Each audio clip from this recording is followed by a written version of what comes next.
Selamat pagi anak-anak. Bagaimana kabar kalian pagi hari ini?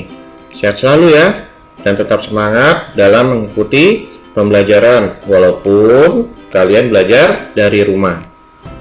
Hari ini kita akan melanjutkan pembelajaran kita masih di tema 1 subtema 2, pembelajaran 5 dan 6. Mari kita bersama-sama mendengarkan penjelasan. Pada zaman dulu, masyarakat melakukan perburuan untuk mendapatkan hewan sebagai sumber makanan. Mereka menggunakan senjata untuk berburu, mempertahankan diri dari serangan musuh. Senjata tradisional yang dimiliki masing-masing daerah merupakan unsur budaya daerah itu sendiri. Mari kita sama-sama melihat senjata tradisional di setiap daerah. Yang pertama, keris, berasal dari Jawa Tengah. Keris mempunyai ujung yang runcing dengan kedua sisi bilah yang tajam, serta mempunyai bentuk bilah yang berkelok-kelok.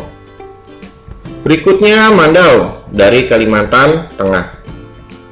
Bentuk mandau mirip dengan pedang karena bentuknya yang panjang. Mandau memiliki ukiran di setiap bilahnya dan bentuk gagangnya yang khas.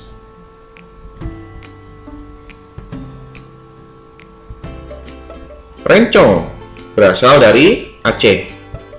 Bentuknya menyerupai huruf L. Panjang mata pisaunya 10 cm sampai 50 cm. Mata pisaunya dapat berlengkung layaknya keris, namun ada juga yang lurus seperti pedang. Berikutnya, kujang dari Jawa Barat. Kujang dibuat dengan bahan besi, baja, dan bahan pamor.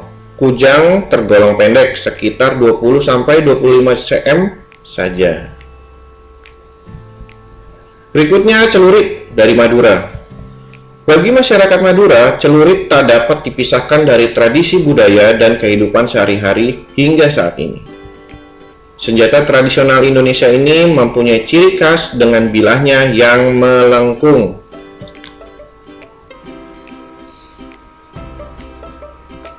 Museum Keris Nusantara. Museum Keris Nusantara terletak di kota Surakarta, Jawa Tengah. Berbagai keris dan tombak Jawa dapat disaksikan di museum ini.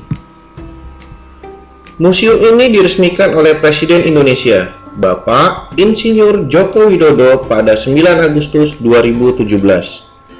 Gedung ini dilengkapi prasarana ruang audiovisual, perpustakaan, diorama, atau benda miniatur 3 dimensi untuk menggambarkan suatu pemandangan atau suatu adegan. Mengenal gerak tari tradisional. Tari baris tunggal. Tari ini berasal dari Bali. Tari baris tunggal menggambarkan kepahlawanan. Berikutnya ada tari Gandrang Bulo. Tari ini berasal dari Sulawesi Selatan. Tari ini dibawakan dengan riang gembira. Tari Serimpi berasal dari Yogyakarta dan Jawa Tengah. Gerak tari ini menggambarkan peperangan melawan kejahatan. Berikutnya ada tari Jatilan. Tari Jatilan berasal dari Yogyakarta dan Jawa Tengah. Jatilan dikenal juga dengan nama Jaran Kepang atau kuda lumping. Tarian ini mempertontonkan kegagahan seorang prajurit di medan perang dengan menunggang kuda sambil menghunus sebuah pedang. Penari menggunakan kuda tiruan yang terbuat dari anyaman bambu atau kulit binatang yang disebut dengan kuda kepang. Nilai-nilai menghargai perbedaan dapat kita terapkan dalam kehidupan sehari-hari. Dalam berteman, kita tidak boleh membeda-bedakan suku atau golongan. Dengan menerapkan sikap toleransi dan saling menghargai, kehidupan akan menjadi aman, damai, dan tentram. Persatuan membuat hidup lebih indah. Di hadapan Tuhan, semua manusia sama. Oleh karena itu, kita tidak boleh membeda-bedakan dalam berteman. Mari kita sama-sama melihat agama dan hari besar keagamaan. Yang pertama, Islam. Hari besar keagamaannya Idul Fitri dan Idul Adha. Kristen, hari besar keagamaannya Natal dan Paskah. Katolik, hari besar keagamaan Natal dan Paskah. Buddha, hari besar keagamaannya adalah Waisak. Hindu, hari besar keagamaannya adalah Nyepi. Konghucu, hari besar keagamaannya Imlek. Kerjasama di masyarakat, contohnya kegiatan Siskamling. Kegiatan Siskamling atau sistem keamanan lingkungan yang sering disebut ronda, yaitu menjaga keamanan dan ketertiban sekitar. Dengan adanya kegiatan seperti Siskamling, angka kejahatan bisa berkurang. Siskamling dapat menciptakan lingkungan masyarakat yang aman, damai, dan sejahtera. Kerja bakti. Kebersihan adalah pangkal kesehatan. Lingkungan yang kotor merupakan sarang penyakit dan tidak nyaman. Masyarakat harus rajin mengadakan kerja bakti untuk membersihkan lingkungan. Saluran air harus dibersihkan agar tidak tersumbat. Selain lingkungan menjadi bersih, kerja bakti dapat mempererat hubungan antar warga masyarakat. Contoh organisasi dalam masyarakat. Yang pertama, Badan Permusyawaratan Desa atau BPD. BPD adalah badan permusyawaratan yang terdiri atas pemuka masyarakat yang ada di desa. BPD berfungsi mengayomi adat istiadat, membuat peraturan desa, menampung dan menyalurkan aspirasi masyarakat, serta melakukan pengawasan penyelenggaraan pemerintah desa.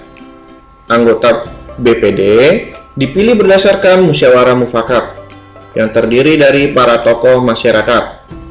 Anggota BPD adalah wakil dari penduduk desa bersangkutan yang ditetapkan dengan cara musyawarah dan mufakat dengan masa jabatan 6 tahun. Berikutnya ada Karang Taruna. Karang Taruna merupakan organisasi para remaja, pemuda dan pemudi yang ada di desa atau kelurahan. Karang Taruna berfungsi sebagai wadah pembinaan para pemuda. Tugas utama Karang Taruna adalah melaksanakan kegiatan yang positif, contohnya kegiatan kesenian, bakti sosial, dan olahraga.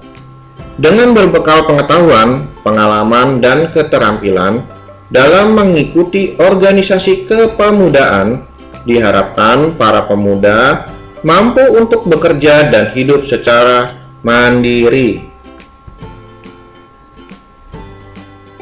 Berikutnya ada PKK, Pembinaan Kesejahteraan Keluarga. PKK merupakan organisasi yang beranggotakan ibu-ibu di setiap RT atau RW. Ketua PKK dijabat oleh istri dari pemimpin wilayah. Manfaat dari kerjasama. Yang pertama, pekerjaan cepat selesai. Yang kedua, pekerjaan menjadi ringan. Yang ketiga, mempererat hubungan baik dengan orang lain. Yang keempat, terciptanya lingkungan yang aman dan sehat. Sampai di sini pembelajaran kita hari ini ya. Sampai bertemu kembali pada pembelajaran berikutnya. Terima kasih.